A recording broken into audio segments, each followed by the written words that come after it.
sei se você em algum momento já parou para pensar, mas se você for parar para analisar a questão da vivência da igreja e no seu dia a dia, quem se encontra nas terças, nas reuniões de oração, na quinta de edificação e nos domingos pela manhã e à noite, você vai poder perceber que muitas das vezes você passa muito mais tempo com a igreja do que com seus familiares.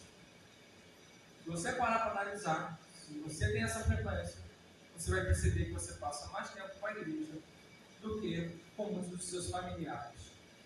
Mas, apesar de passarmos esse tempo todo, de estarmos juntos em volta de um mesmo culto, de uma mesma fé, de uma mesma adoração, de um mesmo Deus, de um mesmo Salvador Jesus Cristo, isso não vai eliminar ou eliminar do nosso meio alguns conflitos, alguns desafetos.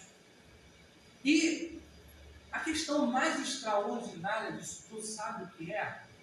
É que a palavra de Deus, a nossa Bíblia, a nossa única regra de fé e prática, ela faz questão de não esconder esses conflitos. Ela faz questão de demonstrar para nós que esses conflitos, eles existem. A questão não é a existência desses conflitos. A questão é como você vai lidar com cada conflito. E isso se reflete no seu casamento, na relação com seus filhos, no seu trabalho, em qualquer lugar.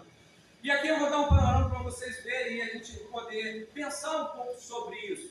Sobre o que a Bíblia traz para nós nessa convivência entre irmãos. E ao lermos a Bíblia, então, a primeira coisa que nós vamos ver que é impossível não observar que nem sempre os irmãos vivem em união.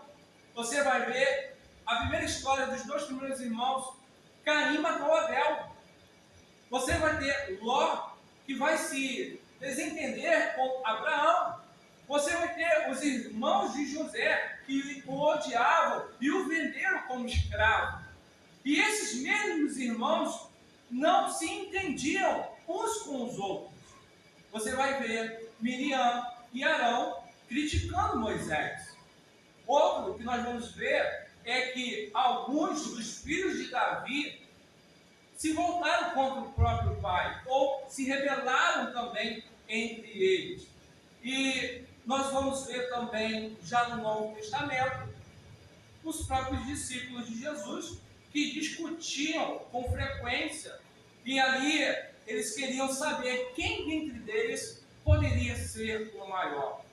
Além disso, em Atos dos Apóstolos, nós vamos caminhar e vamos ver ali o desentendimento entre Barnabé e Paulo, por causa de João Marcos. Por fim, o que cada um faz é tomar rumos diferentes e escolher outros companheiros para o seu ministério. Então, a igreja ela teve visivelmente unida. Mas quando lemos também as cartas do apóstolo Paulo, nós encontramos uma história triste na vida da igreja. Nesse relacionamento, que é a rivalidade, que é a divisão, tanto naqueles dias, quanto para os nossos dias. Então, a situação de hoje, muitas das vezes, não é diferente da situação lá atrás. E podemos nos perguntar, mas pastor, por que isso acontece? Não deveríamos andar todos unidos, sem ter problemas, sem ter divisões? Sim, é lógico. Mas uma das coisas que nós podemos analisar é que o orgulho destrói a comunhão, e muitas das divisões surgem por vaidades, ciúmes, ressentimentos, falta de perdão. E com isso, devemos entender que a desunião na família, a desunião na igreja, a desunião na sociedade não é apenas fruto do inimigo, não é apenas fruto de Satanás, mas das próprias pessoas que convivem no seu dia a dia e trazem confusão, e trazem divisão.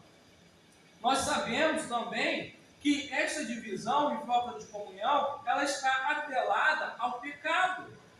Mas se estamos congregando numa igreja e surge um novo homem, quer dizer, você nasceu de novo, você é uma nova criação, e a partir dessa conversão em Jesus Cristo, esse tipo de divisão, ele não deveria mais existir. Mas é que as pessoas, na verdade, muitas das vezes, elas não se esforçam. E elas deveriam se esforçar para andar conforme o apóstolo Paulo diz em Romanos, capítulo 12, versículo 18, quando ele diz: se possível, quando depender de vós, tende paz com todos os homens.